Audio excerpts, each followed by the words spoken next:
தேனியில் 15 வயது பள்ளி மாணவிக்கு 30 வயது வாலிபருடன் நடக்க இருந்த திருமணம் தடுத்து நிறுத்தப்பட்டது.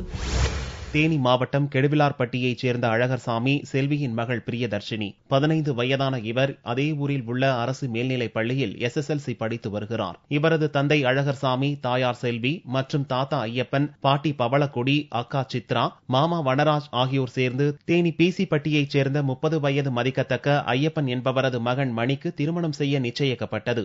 ஞாயிறன்று போடி சுப்பிரமணியர் கோவிலில் வைத்து கட்டாய திருமணம் நடத்தி வைக்க முயற்சிப்பதாக போலீசாருக்கு தகவல் வந்தது. பள்ளி மாணவிக்கு உரிய பாதுகாப்பு அளிக்க கோரியும், குழந்தை திருமணத்தை தடுத்து நிறுத்துமாறும் பெற்றோர் மீது உரிய நடவடிக்கை எடுக்க கோரியும் புகார் மனு அளிக்கப்பட்டது. கோவிலுக்கு வந்த போலீசார் திருமணத்தை தடுத்து நிறுத்தினர்.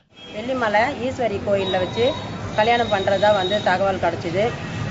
அதன் அடிப்படையில் காவல்துறைக்கு தகவல் தெரிவிக்கப்பட்டு குரங்கணி போலீசாரும் நம்ம போடி நகர் போலீசாரும் துரிதமாக நடவடிக்கை எடுத்து அந்த பையனுடைய அப்பா அம்மா, பொண்ணோடைய அப்பா அம்மா, பொண்ணு எல்லாரையும் இங்கே அழைச்சிட்டு வந்திருக்கிறாங்க. கடந்த மாதம் நிச்சயம் நடந்தபோது குழந்தைகள் நல அலுவலகம் மூலமாக போலீசார் தடுத்து நிறுத்தினர். குழந்தை திருமணம் செய்து வைக்கும் முயற்சியில் ஈடுபட மாட்டோம் என இரு வீட்டாரிடமும் தேனி வீரபாண்டி போலீசில் எழுதியும் வாங்கியிருந்தனர். இதையும் மீறி திருமணம் நடத்த முயற்சித்தது பரபரப்பை ஏற்படுத்தியுள்ளது.